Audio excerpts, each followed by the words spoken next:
You may not have liked Chris Cuomo when he was at CNN, but you're going to like what he had to say after the Israeli government showed him the October 7th video of the massacres.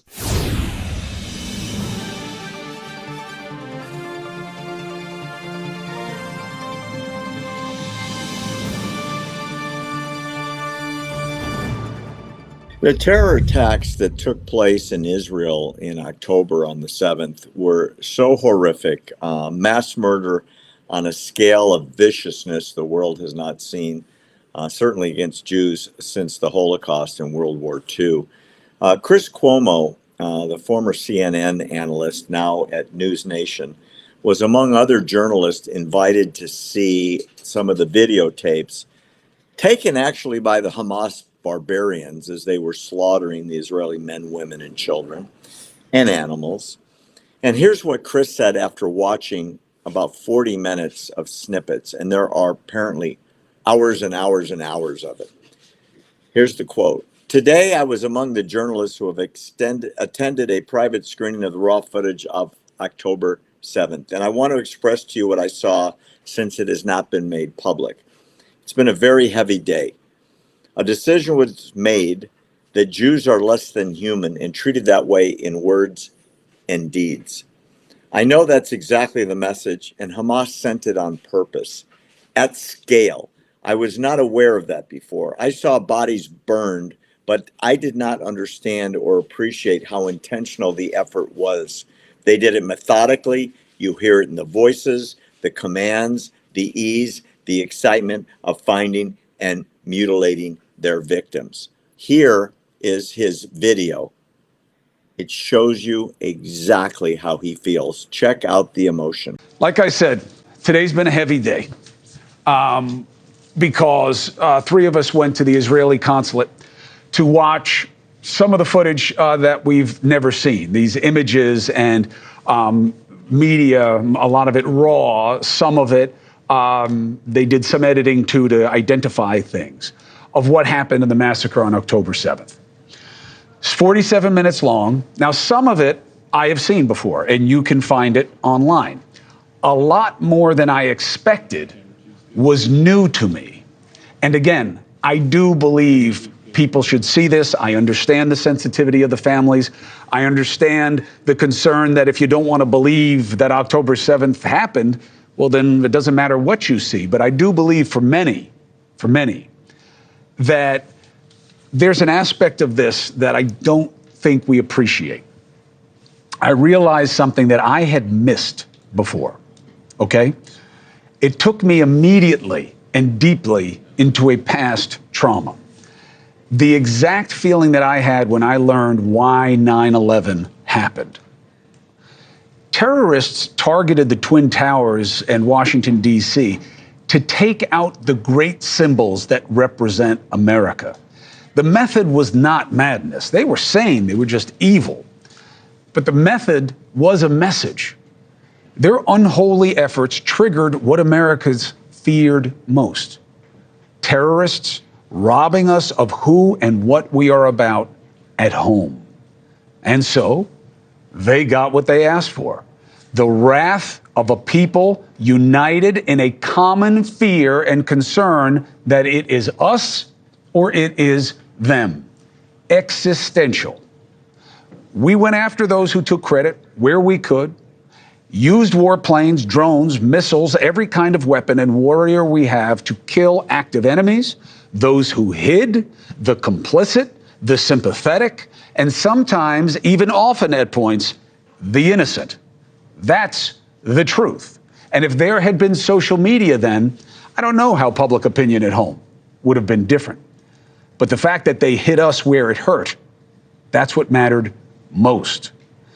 So, if an enemy wanted to make sure that Israel would come for them, the message would be, we're going to take children, women, innocents, and more, tie them up, and burn them alive, just like the Holocaust. The ultimate fear of what the world can bring the Jews' way.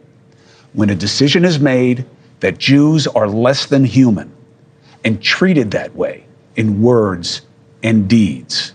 I now know that is exactly the message Hamas sent on purpose, at scale.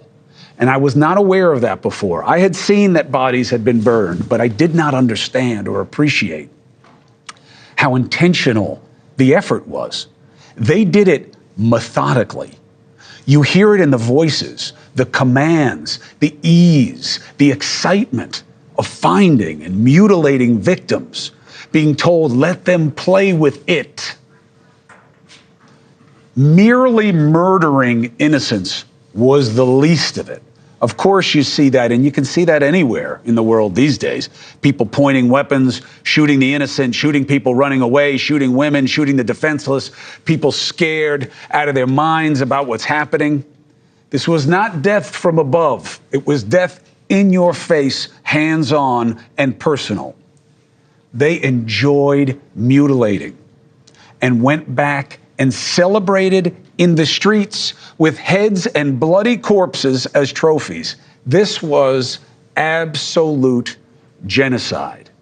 That is a word that people are misapplying, and this is where it does apply. Even more important to the terrorists, apparently, was what they left behind: charred reminders of a Holocaust.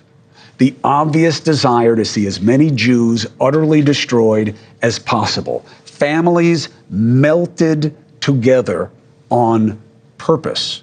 And yes, there are women dead, bloody groins, twisted, disfigured legs. The IDF says this is not a morbid coincidence. It's a part of a pattern of rape and torture. 47 minutes is just a fraction of the dead, but it is overwhelming that Hamas wanted war. Hamas wanted war. Imagine what Chris saw as a non-Israeli. Families bound together and burned alive intentionally. The glee is palpable in the voices and the words and the faces of the murderers. The one that strikes me as most bizarrely horrible is the guy that called his mom and dad and bragged about how many Jews he had killed for the family. And the parents are congratulating him. I don't want anybody that sees this clip to have a misunderstanding on why there's war in Gaza. There's no country on earth that would tolerate this without a response similar or greatly increased from the, how should I say, the ferociousness of the Israeli response. I can imagine if it was Russia, Gaza would literally be a parking lot with glass from the heat everywhere. In other words, they would have vaporized the entire Gaza Strip. But in fairness to the Russians, they wouldn't have waited for thousands and thousands and thousands and thousands of rockets to be sent into Moscow and various cities around Russia. One missile would have sent the bombers up. 2 or 3 missiles, they would have destroyed the entire territory, and nobody would have batted an eye. And yet, it's Israel. And so it takes Chris Cuomo to make a big deal about it. You may disagree with Chris Cuomo on a lot of things dating back to his tenure at CNN, but he got this right.